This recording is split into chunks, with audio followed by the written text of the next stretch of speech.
আসসালামু আলাইকুম গাইস, সবাই কেমন আছেন? আলহামদুলিল্লাহ, আমরা সবাই ভালো আছি।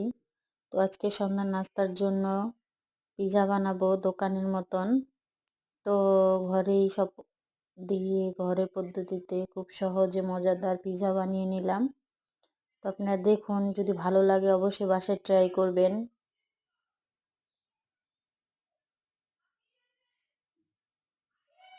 এখানে সব কিছু দিয়ে পিৎজাটা তৈরি করা হচ্ছে এবং আপনারা সবাই ঘরেই বানাতে পারেন। আমরা প্রায় সময় ঘরে বানিয়ে খাই।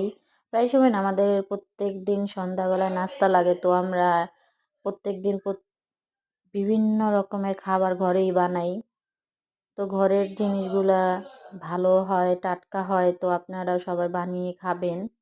তো এখানে আমরা পিৎজা বানাইতেছি। যদি ভালো লাগে অবশ্যই লাইক কমেন্ট শেয়ার করবেন এবং আমার চ্যানেলটি সাবস্ক্রাইব করবেন।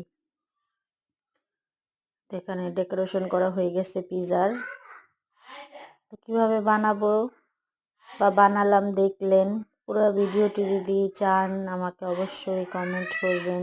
পুরো ভিডিওটা দিব কিভাবে কি করলাম।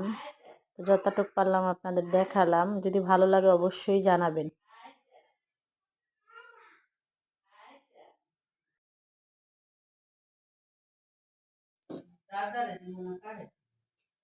আমরা চুলায় বসিয়ে দিলাম।